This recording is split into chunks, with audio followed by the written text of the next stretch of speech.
I did think about that. That did cross my mind. So a couple things. The way the conversation probably ended up being something that I had with like HR and like, the director of the department was, well, no, the manager of the department was, I had mentioned it to my manager first. I was like, hey, this is just kind of something I'm talking about. What do you think? And she was like, man, that sounds amazing. Go for it. You know what I mean? So I was like, all right. You know what I mean? So I kind of figured, okay, hey, I kind of got the red light, keeping in mind that she's my manager. So she's not like a director. I mean, she's been there for a while. She's a great standing with the company, but I, I, I don't necessarily imagine her reach is far enough to tell me, okay, if the director of the department says no. Like, it don't work that way, right? But she was like, go for it. So I was like, well, sure. So I started making plans and booking cruises and stuff like that. But then I reached out to IT, like to kind of be sure, because you have to get permission to get access to certain apps and certain programs when you're in certain parts of the world. So I'm like, hey, this is what I'm thinking, and this is what I'm thinking of doing.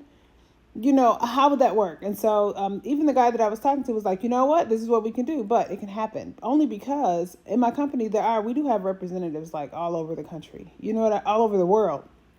So I figured, okay, there was a way for it to be done. How would this work for me on a more ongoing basis? Because usually, if people are planning to work on like vacation or something, they'll let the company know, and then you make the changes for like a month, 2 months, or whatever the temporary amount of time that those people are planning to be wherever they're going.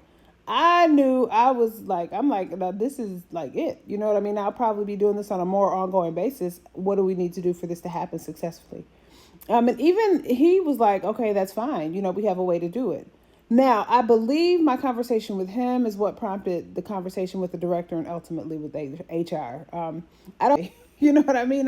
Which I felt all right about. I believe it was the conversation with the guy that I talked to in IT who was like, ooh, I don't know, dude.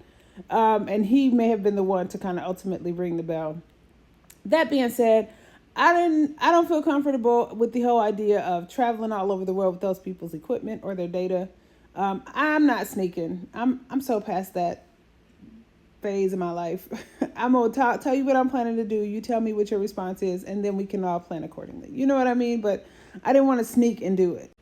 But it did cross my mind initially, like, should I even tell? You know what I mean? That being said, the whole idea of sneaking and trying to like do all the things to kind of lay low. It's just one of those things that ultimately I'm not necessarily sure the risk is worth the consequences of trying to do it. You know what I mean? Any kind of data breach, any kind of funkiness that happens with me going all over the world, the laptop comes up missing and I got to explain why it's in Aruba, or something crazy. I don't know. And here again, none of those things may happen, right? But I also didn't feel like it was one of those things that was worth the risk. If I ask and they say no, they say no. You know what I mean? And so, we can all just figure it out. That being said, it is not actually my intent to go to actually living full time on cruise ships until next year in May, until May of 2027. So a lot can change in a few months. Maybe they'll change their mind. Maybe they won't. We'll see. We'll see how that goes. And another reason I did find value in the conversation that I had with the director of my department was a few things. Part of it was I knew going into the conversation with him that he wouldn't like the idea. Like, you kind of know. I don't know. I would have been 100% surprised if he had said yes. I just wasn't expecting that from him at all. But what I was interested in hearing is the why, like any of the reasons that he did not feel like it was possible. What that showed me was a couple things. One, he doesn't really have a full understanding of just how data and tech and international travel works, which is fine. He doesn't have to, right? That's not his job. But it but then another part of it was he spent a good 10 minutes talking about how inappropriate it was that the ship moves. You can't work there. The ships, they keep moving a lot, which was kind of interesting because, well, yeah, ships move. That's kind of the point, but also definitely not a drawback, dude. But that being said, that was kind of the reason I was interested in actually having the conversation with him.